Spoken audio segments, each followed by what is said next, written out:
When most of us think of Twitter, we think of Justin Bieber or Lady Gaga, arguably the most influential and most followed celebrity Twitterers of today. But what many of us don't necessarily think about is the emerging role of Twitter as a credible news source. With over 500 million registered users, Twitter is well on its way to social media microblogging domination. The role of Twitter may seem peripheral in the terms of traditional news reporting. Hashtags, @symbols, and 140 characters constitute the language of Twitter. But if enough people hashtag a word or phrase, it can become trending in any given region. Twitter's role as a microblogging site has had a tremendous impact in today's digital news world by producing, gathering, and disseminating news amongst news conglomerates and average Joes alike.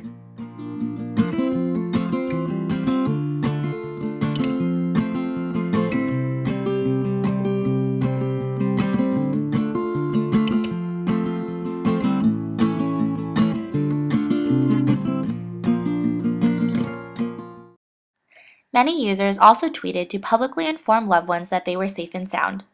User-generated content was disseminated very quickly through this media platform. Real-time updates proved superior to traditional news articles because information came immediately with very little lag time. Citizen journalism was perpetuated through Twitter as well. Anyone with a Twitter could post information that was first-hand knowledge and potentially something reporters hadn't heard of before, thus spreading groundbreaking information. However, the question of determining the validity of tweets is a legitimate concern. With so many citizen journalists, it's difficult to tell fact from fiction. The juxtaposition between user-generated news content on Twitter and the traditional news reporting of the journalistic practice go hand in hand. Each is necessary for the other to survive in today's increasing digitalized world. Though the traditional methods of journalism are fading, consumers expect big-time media companies to report what is already proven fact. With Twitter, any amateur reporter can spark a rumor on the site and it could spread like wildfire easily in the internet world. My take on the role of Twitter in journalism today.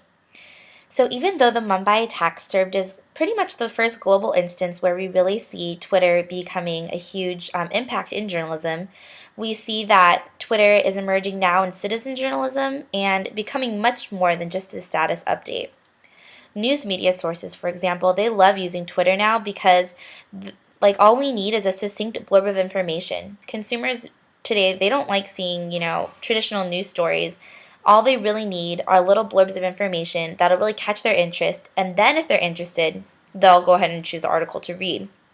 So for example, I have my mobile phone right here, and I don't know if you can see it, but I'm on the UCSD Twitter page.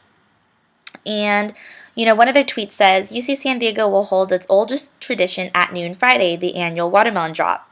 And then there's a link to a full story. So I'm going to click on the link right there.